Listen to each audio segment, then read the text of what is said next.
বাড়ির অব্যবহৃত পরিত্যক্ত জিনিসপত্র ফেলে না দিয়ে জগন্নাথ দেবের রথ সহ বিভিন্ন মডেল বানালো নবম শ্রেণীর ছাত্রী প্রীতি। সবাই যখন বাড়ির অব্যবহৃত এবং পরিত্যক্ত জিনিসপত্র ফেলে দেয়, তখন সেগুলো ফেলে না দিয়ে বিভিন্ন ধরনের মডেল বানিয়ে সবাইকে চমকে দিল পূর্ব মেদিনীপুর জেলার এক ছাত্রী প্রীতি সাউ। প্রীতি ইতিমধ্যে ভেজলিনের পরিত্যক্ত কৌটো, ওষুধের খোল প্রভৃতি দিয়ে বানিয়ে ফেলছে একের পর এক নজর কাড়া মডেল, যার মধ্যে রয়েছে দীঘার জগন্নাথ দেবের রথের অনুকরণের মডেল থেকে শুরু করে হারমোনিয়াম প্রভৃতি মডেল। প্রীতি মূল উপস্থিত বুদ্ধিকে কাজে লাগিয়ে এসব মডেল বানিয়ে ফেলছে।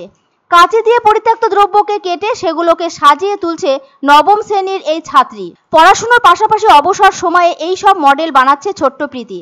সামনেই রথযাত্রা, আর সেই রথযাত্রায় নিজের হাতে তৈরি জগন্নাথ, বলরাম এবং সুভদ্রার মূর্তি বানিয়ে রথে চাপিয়ে রথ টানবে প্রীতি। বর্তমান সময়ে সব কচিকাচারা যখন মোবাইল গেমসে ব্যস্ত, তখন সৃষ্টি সুখে মেতে থাকে প্রীতি। কাচের বোতলে রং তুলির সাহায্যে প্রীতি বানিয়ে ফেলেছে ফুলদানি।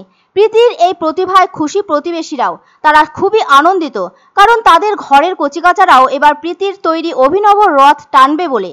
প্রীতির বাড়ি পূর্ব মেদিনীপুর জেলার পাঁশকুড়া ব্লকের অন্তর্গত রাজশহর গ্রামে। ছোটবেলা থেকেই প্রীতির স্বপ্ন এবং ভাবনা চিন্তা একটু আলাদা, তাই কাগজ নিয়ে খেলা করতে করতেই বানিয়ে ফেলতো বিভিন্ন ধরনের মডেল, যেমন ব্যাঙের ছাতা, হারমোনিয়াম প্রভৃতি। এরপর একটু বয়স বাড়লে বাড়িতে পরিত্যক্ত বোতল দিয়ে বানিয়ে ফেলে ফুলদানি। প্রীতির এই প্রতিভা দেখে খুবই খুশি হয় পরিবারের সদস্যরাও। এবার তাদের উৎসাহী প্রীতি বানিয়ে ফেলেছে আস্ত একটি রথ, আর সেই রথে থাকছে জগন্নাথ, বলরাম, সুভদ্রার মূর্তি, যে মূর্তিগুলো প্রীতির রং তুলির জাদুতে আরও আকর্ষণীয় হয়ে উঠেছে। এবার সেই রথ টেনেই প্রীতির গ্রামের কচিকাচারা মাতবে রথযাত্রায়।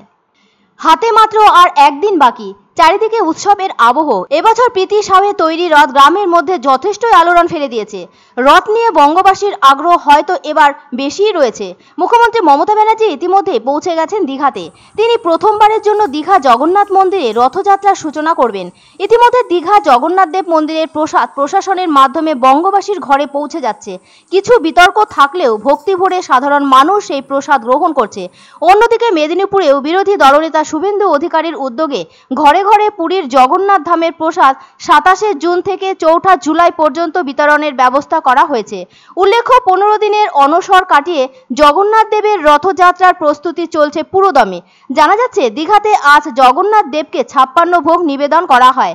ইতিমধ্যে 3টি রথকে সুসজ্জিত করা হয়েছে, যেখানে আগামীকাল স্থাপন করা হবে জগন্নাথ, বলরাম ও সুভদ্রাকে। ঠিক একইভাবে প্রীতি সাউয়ের রথেও সুসজ্জিতভাবে জগন্নাথ, বলরাম ও সুভদ্রাকে স্থাপন করা হবে, আর সেই রথ টানবে রাজশহর গ্রামের কচিকাচারা।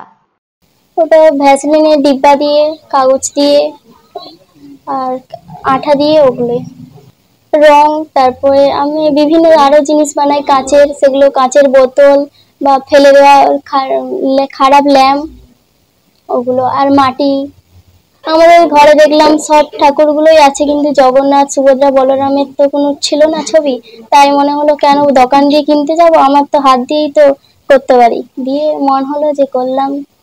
হ্যাঁ, সামনে রথ এসছে, ওটাতেই রথে বসে রথ জগন্নাথ ঘুরবে। ভালো লাগছে, অনেক কাগজ ফাগজ সবকিছু ফেলে দিতে হয়।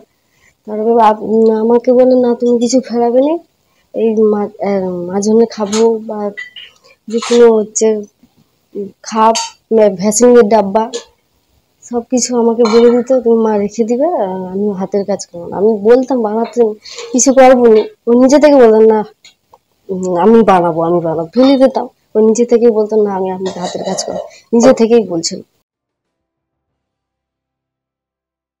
এখন আর শাড়ি কুর্তি কেনার জন্য আপনাকে কলকাতার বড় বাজারে ছুটতে হবে না, কারণ জলপাইগুড়িতেই খুলে গেল শাড়ি ও কুর্তির এক্সক্লুসিভ শোরুম শাড়ি কুর্তি হাট, ডিবিসি রোড, জলপাইগুড়ি কমার্স কলেজের পাশে। আমাদের শোরুমে পাবেন কাঞ্জিবরম, ব্যাঙ্গালোর সিল্ক, ফ্যান্সি শাড়ি, রকমারি তাঁত এবং সিল্কের সম্ভার। আরো পাবেন বেনারসি ও লেহেঙ্গার বিপুল আয়োজন। শাড়ি কুর্তি হাট, ডিবিসি রোড, জলপাইগুড়ি কমার্স কলেজের পাশে।